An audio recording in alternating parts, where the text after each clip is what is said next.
તો આજે મેં જીવંતિકામાનું વ્રત કર્યું છે, તો વિડીયો મારો પૂરો જોજો, એન્ડ સુધી જોજો અને પછી કોમેન્ટ કરીને કહેજો કે તમને વિડીયો મારો કેવો લાગે.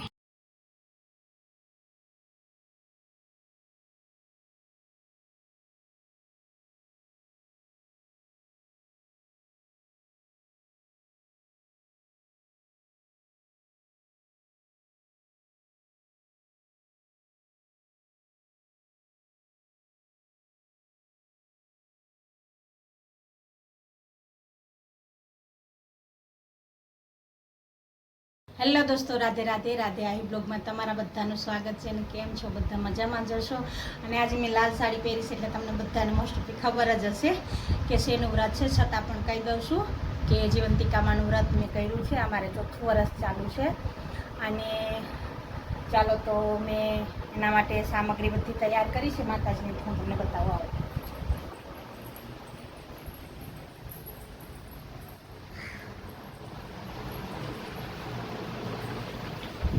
જો આ માતાજીનો ફોટો છે, એના માટે ઘઉં છે, પછી આ ફૂલ છે, પછી આ અગરબત્તી, આ 5 દીવાની આરતીનો છે, આ 5 દીવો એને પ્રગટાવવાનો, અબીલ, દલાલ, કંકુ, ચોખા અને પાણીનો લોટો અને ફૂલ. અને ફ્રૂટમાં તમે કોઈ પણ ફ્રૂટ ધરી શકો, પણ પીળી વસ્તુ નહીં. અને આ છે માતાજીનો શીરો.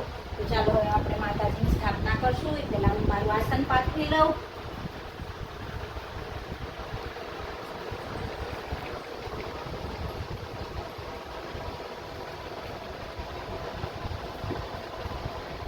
પેલા આપણે નાખશું ઘઉંનો ઓટો કરી અને એના ઉપર માતાજીને બેસાડીશું. એના ઉપર માતાજીની સ્થાપના કરશું. ફોટો હોય તો ઠીક છે, ના હોય તો કોઈ નહીં. તમારી પૂજાની જે ઓલી છે ને એમાંથી તમે કરી શકો છો. અને બધી વસ્તુ લાલનો જ ઉપયોગ થાય છે, એમાં કોઈ બીજી વસ્તુનો ઉપયોગ થતો નથી. અને હા, તમે વ્હાઈટ યુઝ કરી શકો છો, પણ બીજી કોઈ નહીં. પીળી વસ્તુ યુઝ ન કરી શકો. બાકી બધું ગમે તે વસ્તુ. માતાજીનો ફોટો નાનો છે ને તો ફૂલ નહીં રહેતો. કોઈ નહીં, જેટલી વાર રહે એટલી વાર. મતલબ બધા જાજા બધી ફૂલ લેવા છે, તો માતાજી મસ્ત મજાના ફૂલથી શણગાર કરશું આપણે. વ્હાઈટ કલરના ફૂલ ઘણા બધી છે આપણી પાસે.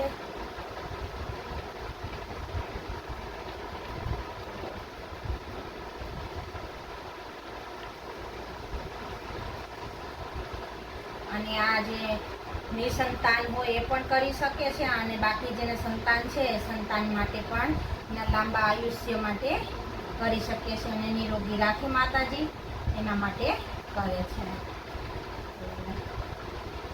આવું બધું છે. અને માતાજી જે કરતા હોય જરૂરથી કોમેન્ટમાં માતાજી જય માતાજી લખીજો. જય જીવંતિકામાં. અને આ શ્રાવણ મહિનાના શુક્રવારે જ કરવામાં આવે છે. પછી તમે પહેલા શુક્રવારે કરો કે બીજા શુક્રવારે, કોઈ અડચણ હોય તો બીજા શુક્રવારે પણ કરી શકાય. અને કદાચ બીજા શુક્રવારે ન થાય તો છેલ્લા શુક્રવારે પણ કરી શકાય છે. પણ શ્રાવણ મહિનામાં જ થાય છે, એટલે તમારે ખાસ ધ્યાન રાખવાનું કે શ્રાવણ મહિનામાં જ કરવાનું છે. હવે આપણે માતાજીને ચાંદલો કરશું, ચોખા ચોંટાડશું, અને પછી એને વધાવશું. પછી આપણે એના પર અબીલ, દલાલ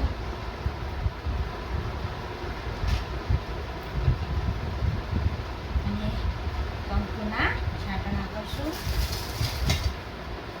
અને હવે આપણે અહીંયા નીચે કરશું માતાજીનો દીવો, કારણ કે મારો પાટલો છે નાનો, તો આપણે નીચે માતાજીનો દીવો કરશું. અને 5 દિવેટનો દીવો થાય છે, તો તમે કરી શકો છો.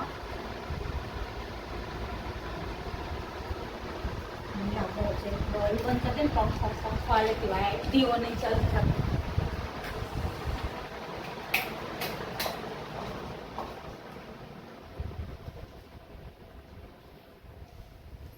ચાલો તો આપણે માતાજીનો દીવો પણ થઈ ગયો છે. ને હવે કરશું આપણે અગરબત્તી.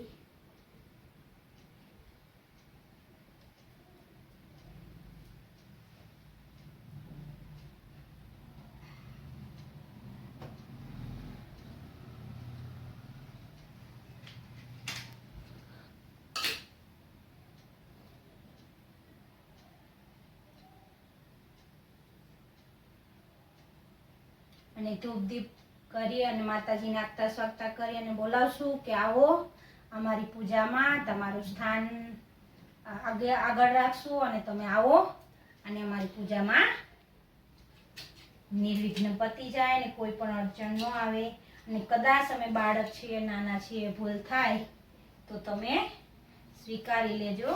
માતાજીનો પ્રસાદ પણ આપણે અહીંયા જ મૂકી દેશું ને આ પાણીનો લોટો પણ અહીંયા જ મૂકી દેશું ને આરતીની થાળીમાં જે વાર છે આરતીની તો પછી આપણે આરતી કરશું. હવે આ છે માતાજીની ચોપડી તો આપણે એને પણ પૂજા કરશું. એ જીવંતિકામાં હવનું સારું કરજો ને પછી આપણે કરશું જીવંતિકામાંની વાર્તા. તો ચાલો વાર્તા પણ તમે સાંભળશો અથવા તો કોઈની પછી તમે કરજો અને હું વાર્તા કરી લઉં અને આરતીમાં પછી પાછળ મળીએ.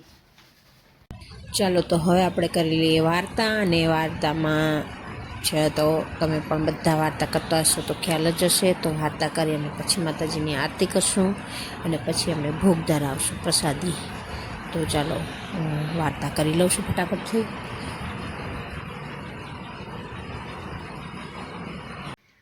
તો હવે આપણે માતાજીની આરતી કરશું અને આરતીમાં 5 દિવેટનો દીવો છે, આરતી છે અને અગરબત્તી છે અને કપૂર છે. તો આપણે માતાજીને એનાથી આરતી કરીએ અને માતાજીને પ્રાર્થના કરીએ કે હે માતાજી મારા સંતાનને હિતાંશુને મતલબ કે નિરોગી રાખે અને ખુશ રાખે અને માતાજી બધાની મનોકામના પૂરી કરે જે મારી કરી છે એમ. કારણ કે મેં આ વ્રત લીધું ત્યારે મારે હિતાંશુ નહોતો, એની પહેલાં મેં આગલા વર્ષે વ્રત લીધું ને બીજા વર્ષે મારે હિતાંશુ હતો. ત્યાર પછી મતલબ કે એટલે હવે માતાજીનું વ્રત મને જેમ ફળ્યું છે એમ બધાને માતાજી ફળે એની વ્રત અને બધાની મનોકામના પૂર્ણ કરે એ માતાજીને દિલથી પ્રાર્થના કરીશ હું પણ. ચાલો તો આપણે હવે એને આરતી કરી લઈએ. આરતી કરી અને પછી એને ભોગ ધરાવશું.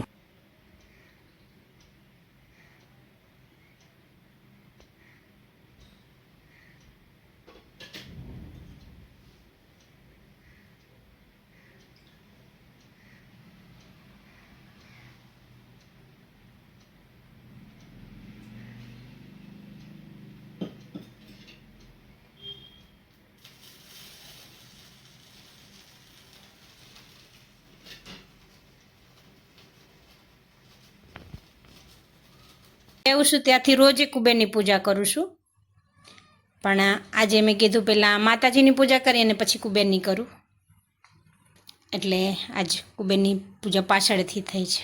તમારી સામે મારા કુબેરની પણ પૂજા કરી લઉં, કારણ કે મારો કુબેર પણ મારા માટે તો ભગવાન સ્વરૂપ જ છે,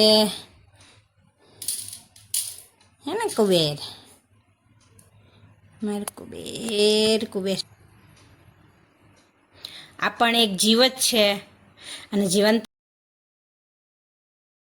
જીવંતિકા માની સામે તો એક જીવ છે પણ એક બાળક જ છે આપણી જેમ, અને માં છે. તો થયું કે ચાલો તેમની સાથે પણ આમની પણ પૂજા કરી લઉં. તો મારા કુબેરની પણ પૂજા કરી મેં. મારું ટાબરિયું બહાર ગયું હતું તે સૂઈ રહ્યું. જો ગાડી ઉપર એને પપ્પા લઈને ગયા હતા ને તો સૂઈ ગયો. બોલો, એનું આધાર કાર્ડ કાઢવાનું હતું ને એટલે એને પપ્પા લઈને ગયા હતા. મારે હિતાંશુ પણ ઉઠીને જીવંતિકામાંનું જેમાં કરે છે, કારણ કે આવીને તો સૂઈ ગયો તો તમને ખબર જ હતી કે ગાડીમાં સૂઈ રહ્યો તો. ઉઠીને હવે દર્શન કરવા ઉઠ્યો એટલે એને સામું માતાજીનું આ બધું દેખ્યું એટલે કે જેમાં કરવું છે તો હવે એ જેમાં કરે છે, દર્શન કરે છે.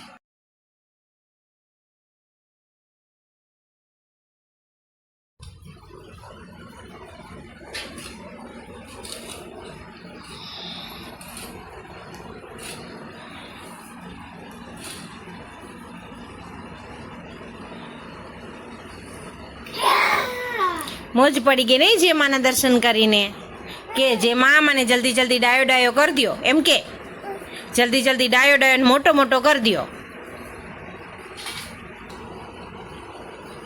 હા જેમાને આપો, જેમાને જેમાને. હા સરસ. હા થઈ ગયું જેમાને. સરસ. ચડાવો ફૂલ જેમાને. હા ચડાવો. વાહ મારી હિતાંશુ તો ફેક ફેક કરે છે. હા અરે વાહ આવડી ગયો ભાઈ, મારા છોકરાને શીખવાડવું પડે થોડુંક, હજી નાનો છે ને તી. ઈ ભૂ છે જેમાનું.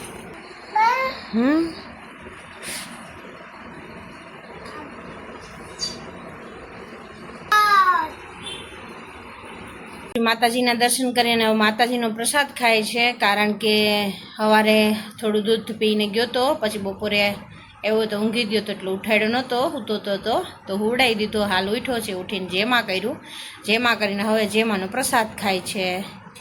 હિતાંશુ કરો જેમાં. રાધે રાધે. રાધે રાધે. કે અત્યારે તો ભૂખ લાગી, ખાવા દે ને, રાધે રાધે પછી કરીશ. મેં આવી રીતે માતાજીની પૂજા કરી છે, તમે કેવી રીતે કરો છો તે જરૂરથી કોમેન્ટ કરીને કહેજો. અને ચાલો ફરી મળીશું એક નવા વિડીયો સાથે, ત્યાં સુધી રાધે રાધે.